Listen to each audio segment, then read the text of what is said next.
Masarap gawing french fries ang patatas. Okay naman mashed potato. Pero bukod sa masarap nitong lasa, napakasustansya din pala nito. Ang ilan sa mga benefits na makukuha natin sa patatas ay number 1, pinopromote ang bone health.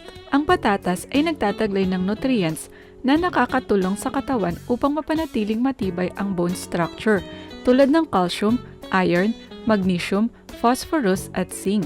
Ang iron at zinc ay mahalaga dahil ito ay nakakatulong sa production at maturation ng collagen na kailangan para maging healthy ang bones. Samantala, ang calcium at phosphorus ay mahalaga sa bone structure.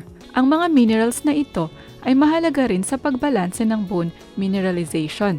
Halimbawa, kung ang iyong katawan ay sobra sa phosphorus at kulang sa calcium, ito ay maaaring magdulot ng bone loss at osteoporosis. Number 2, pangkontrol ng blood sugar at blood pressure. Mayroon ding taglay na resistant starch ang patatas. Ito ay isang uri ng starch na hindi natutunaw sa small intestine. Sa halip, ang resistant starch ay dumadaan sa large intestine, kung saan ito ay napapakinabangan ng bakterya sa iyong gut. Ayon sa pag-aaral, ang pag-consume ng resistant starch ay nakakapagpataas ng insulin sensitivity. Ang pag-consume ng starch ng hilaw na patatas ay nakakapagpababa rin ng blood sugar levels at nakakapagpataas ng satiety o pagkabusog. Therefore, ang resistant starch ng patatas ay nakakabuti sa blood sugar, digestive system, at nutrient absorption. Bukod pa doon, ang potassium na taglay ng patatas ay nakakatulong din sa pagkontrol ng blood pressure. Hinihikayat ng potassium ang vasodilation o paglapad ng blood vessels. Ang taglay na potassium, calcium, at magnesium ng patatas ay nakakatulong din para natural na bumaba ang blood pressure. Number 3, pinopromote ang heart health.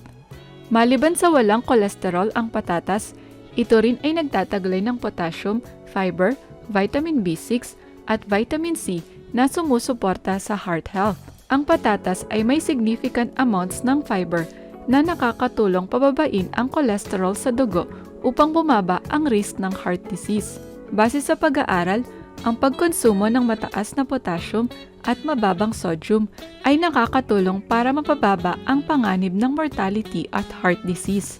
Ang balat ng patatas ay maaaring makatulong upang bumaba ang plasma cholesterol at liver fat cholesterol. Ito rin ay maaaring makatulong sa metabolism ng lipid at plasma triglycerides o fats. Ngunit ang patatas ay dapat lutuin ng tama.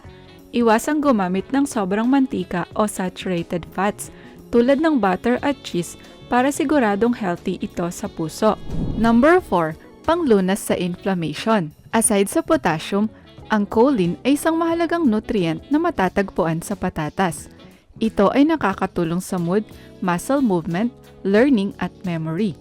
Ito rin ay nakakatulong upang mapanatili ang structure ng cellular membranes, nagtatransmit ng nerve impulses, nag-aabsorb ng fat, at early brain development.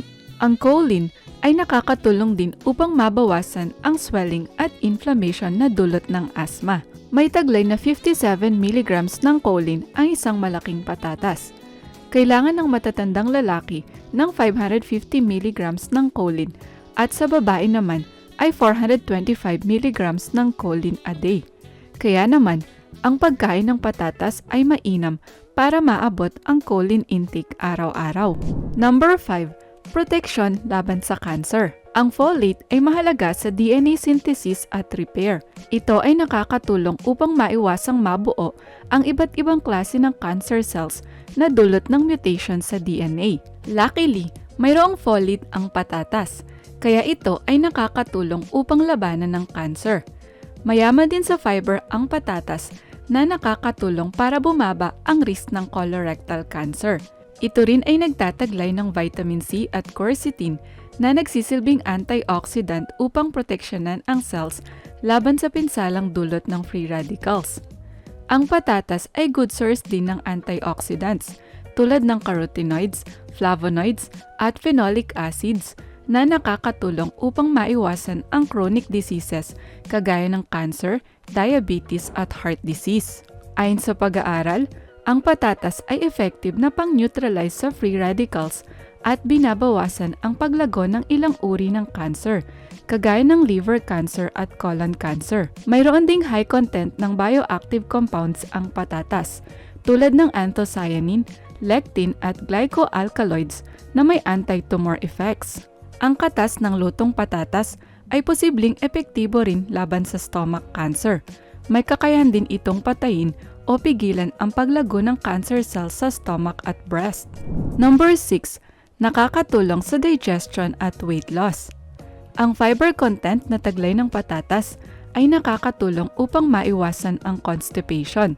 Pinopromote rin nito ang regular bowel movement para mapanatiling healthy ang digestive tract. Bukod pa doon, ang patatas ay nagtataglay ng vitamin B6 na mahalaga sa energy metabolism. Binibreakdown nito ang carbohydrates at proteins para maging glucose at amino acids na siyang ginagamit na enerhiya ng katawan. Kung nagbabawas ka ng timbang, ang patatas ay magandang isama sa iyong diet dahil ito ay nakakabusog. Base sa pag-aaral, ang pinakuloang patatas ang mayroong pinakamataas na satiety index at mas nakakabusog ito kaysa sa kanin at pasta. Ang dietary fiber na taglay ng balat ng patatas ay hindi natutunaw sa katawan. Ito ay nagsisilbing bulking agents sa digestive system. Kaya naman, ang patatas ay nakakabusog at nakakatanggal ng gutom. Kung kakain ka ng patatas, mababawasan ang calories na iyong kakainin dahil makakaramdam ka ng pagkabusog ng mahabang oras. Number 7. Pinopromote ang healthy skin.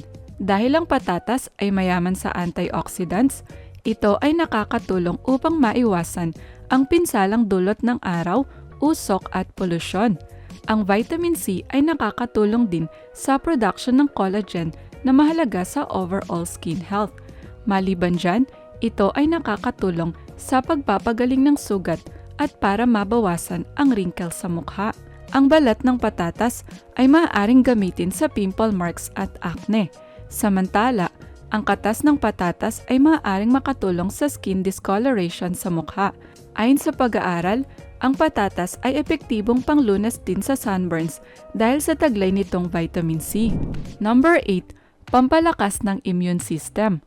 Ang vitamin C na taglay ng patatas ay hindi lang mainam sa skin health. Ito rin ay makakatulong upang palakasin ang immune system. Ang vitamin C ay nagsisilbing antioxidant na kailangan ng immune system ng katawan para pasiglahin ang activity ng white blood cells.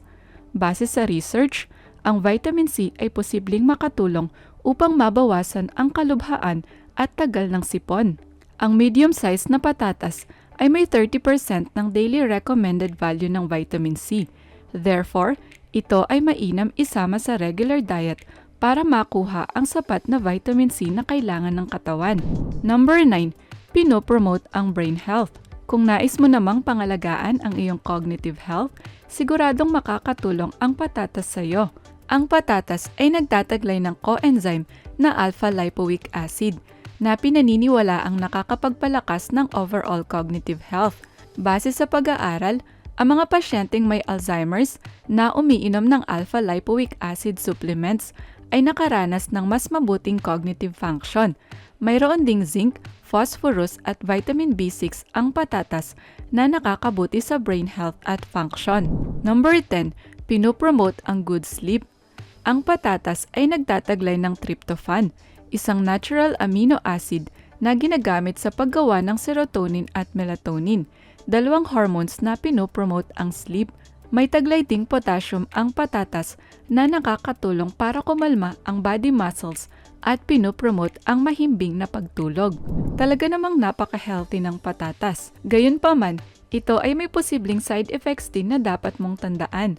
Ang hinog at walang sirang patatas ay generally safe na kainin para sa karamihan. Ngunit ang may sirang patatas, green potatoes, o kakausbong pa lamang na patatas ay nagtataglay ng nakakalasong chemicals na hindi mawawala kahit iluto mo. Ang nakakalasong chemicals na taglay ng patatas ay posibleng magdulot ng sakit ng ulo, pamumula, pagduduwal, pagsusuka, pagtatae, sakit sa tiyan, pagkauhaw, pagkabalisa, at death kapag hindi naagapan. Posible ring magdulot ng allergic reactions ang patatas ngunit napakadalang nitong mangyari. Ang malalang allergic reaction sa patatas ay dulot ng taglay nitong food protein-induced enterocolitis at immunoglobulin E-mediated hypersensitivity.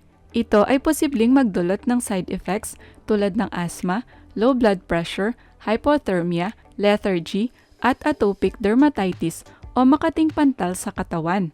Kung makaranas ka ng side effects pagkatapos kumain ng patatas, agad na kumonsulta sa iyong doktor. Samantala, maaaring kumain ng 1 medium-sized na patatas araw-araw. Pero make sure na ito ay bake o steamed at huwag lagyan ng madaming asin at saturated fats tulad ng butter at cheese. At kung gagawin mo naman itong french fries, pwede mo itong gawing healthier kung lulutuin mo sa air fryer para hindi ka gagamit ng madaming oil. Ikaw, anong recipe ang madalas mong ginagawa sa patatas?